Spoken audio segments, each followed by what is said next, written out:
Hello there, I'm Scotty, you're not, and I know it's been a few days, but it's finally time to talk about the third and originally final Bourne film, the Bourne Ultimatum. Yes, it was originally the final one, but that changed. But yeah, this was action packed. Like if if you were to ask me, Scotty, which one of these has the most action? The Bourne Ultimatum. Like the first one had a lot of character development. The second one had a little more uh, thriller type vibes to it. You know what I mean? Like there was action stuff, but it was more boom, boom. There was character development stuff. There was action stuff. There was, like a lot of tension, tension.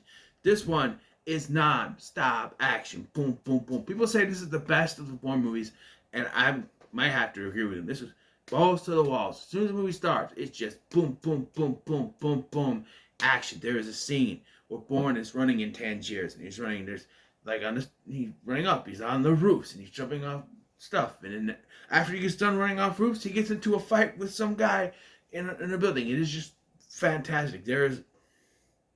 They do, they bring in new villains. You got David Strahan here as the villain, taking over for Abbott. And then you have Landy is still around. She's not really a villain in this. Nikki comes back. Let's do these Styles character. And there's a hint with them. There's some character development here. There's some hint that there may have been some sort of relationship with them in the past that he doesn't remember. There's a line where she's like, it's complicated for me with you. And then they just kind of stare at each other, and she's staring at him, and he's kind of staring back. And she goes, "You really don't remember, do you?" And if you take that line and you connect it to the other two films and what happened, especially in the last one where like he was confronting her, shaking her, she's screaming. If there was some kind of personal relationship between them before his mind got erased. By the way, as far as I know, there was no given reason why his memory is erased. They still say he was the only one. So, again, they've said before in the past films that he's the only one. I think it was in Supremacy where like he's the only one that has the memory loss. All the other agents never happened. So what triggered his memory loss that it happened? In this film, you kind of find out stuff. You get Albert Finney's character, Albert, original name, I'm sure, that tells him, kind of helps trigger memories of when he's being trained. And it seems like he was kind of forced to kill somebody. And maybe, just maybe, the mission went wrong and he was thinking, I don't want to remember this. And so something happened where he had some damage and the memory went. Maybe he doesn't want to remember his old life. I don't know. But, yeah. Susan Styles is not in it. She's in it for about as much as she is. I thought she was going to be in it more. It seems like they were running away together, but then they dye her hair, and he puts her on a bus, and she drives off, and I'm like, wait, what? You're not together here? I don't know. But, yeah, David Strahan, is that his name? He was the dad in The Uninvited. I think he's a great villain. Abbott is always sort of, reference. Brian Cox is great, but I think David Strahan might be a more, what's the name?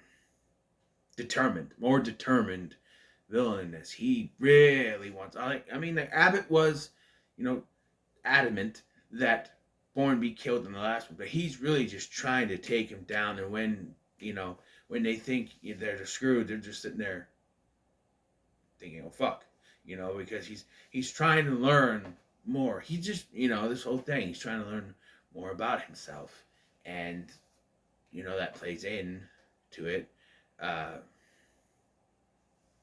and he's trying to get this place shut down. They finally mentioned Blackbriar after hinting at it at the end of the first one and not really bringing it up in the second one. They mentioned Blackbriar here as sort of a new version of this that they're going to do, so they may have shut down um, Treadstone. They may have shut down Treadstone, but there's now Blackbriar. So didn't they do a TV show set in the Bourne universe called Treadstone? It was like USA Network or something. I think only one season, um, but yeah, like I said, non-stop action scenes. Just boom, boom, boom. Just not a minute of action. You cannot look away from the screen. There's so much, action scenes in this, and done pretty well. I mean, there's still a shaky cam, but Greengrass, as far as shaky cam goes, he does okay with it. I would even say good, but there's kind of shaky cam stuff.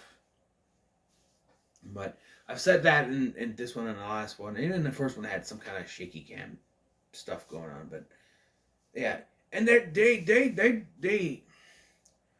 pull the rug out from under us, because remember I mentioned the end of the last one, right? Where you have Bourne, he's on a rooftop, he's talking to Landy, and Landy tells him his name is David Webb. It gives him his birthday, and she says, why don't you come in and we'll talk about it? And he goes, you need to get some rest, you look tired. And then we get to turn around, playing. Here it's revealed that actually that moment takes place in the middle of this. So the stuff at the beginning is still during part of Supremacy, and this is at the end. But you could say, like, didn't it say at the end of the last one that this meat thing was 2 weeks later? So like, it was during those 2 weeks, maybe. You didn't, and so that kind of flips it on its head, the whole thing. And then you have, that these characters, that David Strathairn's character is around at this point and trying to get him. And I love the moment where he's in a car and he's trying to find him. He goes, where are you? He goes, well, why don't we meet somewhere we can talk? Where are you? He goes, I'm in my office. And Bourne says, well, I doubt that. He goes, why do you doubt that? Because if you were in your office, we'd be having this conversation would be face to face. And that's when you realize, oh shit, he's in my office. He never left the premises of the building area, so he's in his office. And yeah, it's freaking fantastic. This leads to a rooftop chase with this guy. This leads to him finding a facility. Excuse me, I was getting to the end of the movie and we're not there yet. Finding this facility where he talks to Albert Finney's character, Albert, again, original name.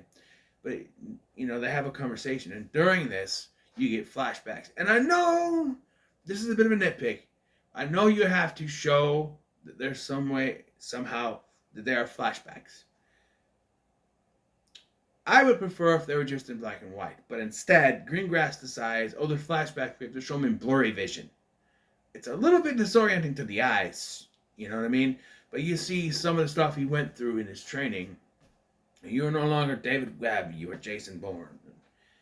And the person that he was forced to kill. And then, eventually gets away and tracked down by this guy. And they has a conversation with this assassin. And he's like, do you really want to kill me? Like, they have a conversation and everything. And then ends up in a rooftop shootout where he gets shot, right? And he falls into the water. And this is where we go back to the thing where this theme song, Stream Waves by Moby, is a needle drop for this franchise, because you're going to fall in the water, you see his body laying there, right? His body laying there, and then we cut to them saying, blah, blah, blah, blah, blah. Boom, shot, they say he's dead, they think he's dead, and then you have a news report. His name's up there, it says David Webb. And you see Landy looking at it, you see Nikki looking at it, and she looks worried, and they say that his body still hasn't been found, and you hear the sting, and she smiles, just as the sting goes on, and it cuts back to Bourne in the water, and he moves and starts swimming away. That's why I say this song is a freaking needle drop. And yes, when you watch these movies, you cannot turn off the movie until the song is over. That is a rule. You have to do it, in the first one, when I watched Bourne Identity, I did do that. But then for the last one and this one, and I don't know if it's in the next one. I think it's in the fifth one, because I remember thinking, are they gonna put the song in here? And then I smiled when it was. But yeah. Yeah, just that whole needle drop. Another complaint about the flashbacks. So the flashbacks are supposed to be from before, right? However, we've seen pictures of what he looked like when he was a young agent. Like stuff like from the first movie and stuff like that. Like where he looks kind of like that. And then when he had, and also there's like a picture where he has like the Google hunting hair with the comb down thing, you know. But in his flashbacks, they didn't dress up Damon to look younger, no hairpiece or anything. It's just him, and I'm just like, I'm supposed to believe this is the younger version of him. It just looks like now, but blurry vision. And also, I didn't do anything to Albert to make him look younger either. And I don't know. This is supposed to be years ago. You know what I mean? I'm just saying. I don't know. I know these movies take place one after another, but there's like, didn't there was 2 years, 2 years between the first and second one, and this is taking place concurrently with the second one. You know, so and that was a nice twist too. And I do like that they had Mandy sort of, after what happened with Abbott in the last one, she's sort of on the fence whether or not who she's with, and she kind of helps Bourne a little bit get to his destination. She's not fully a villain. It's that moral dilemma where, you know, she works for the government, but she knows that what they're doing is not right. So she is sort of trying to play both sides here while not being a full-out villain. I don't know how much she is into the good guy territory either, but I think the character works. Back to Nikki, though, I do think that in watching her in these first 3 films and knowing what happens in the 5th one, I don't think she gets a lot of time in this franchise. She doesn't get a lot of screen time in this franchise, really. She's consistent throughout the first 3 films, but like, I don't know. I just feel like she should be more important, or you think she would be more important, seeing that Julia Stiles is like the second name you get in the credits or something. You think she would be more important or something. But like, especially if you see her throughout things, she's throughout the franchise, you think maybe she's the love interest, which again, that scene kind of hints that something happened. But because like, I remember when I first went to watch the first one, when I first watched these, I'm like, okay, Julia Stiles showed up, and they don't know it's Franca Potenta's character, Marie is the love interest. I'm like, okay, Julia Stiles just sort of has a little cameo. In the second one, she comes back for one scene or so, a couple scenes, and then she's gone. In this one, she's a little bit more, but then she's gone. And yeah, I don't know. And this was, she had more screen time. It would have been something if they were kind of working together. And it's really weird, like the scene where she sort of, like she's given a code word and she has 2 ways to respond. She says one, then it means that she says one of 2 words. One of the words will be that she's in danger. The other one means she's safe. And she says the one that she's safe. But the fact that she takes too long, to me, would indicate that there's something going on. They know he's there, but they're just kind of playing along, I guess. I mean, they should know he's there, but yeah, and then from then on, she's running away with him in fugitive stuff, and then she's sent on a bus, and then we don't see her again until the 5th one, because the 4th one doesn't have a minute, but you know what I mean.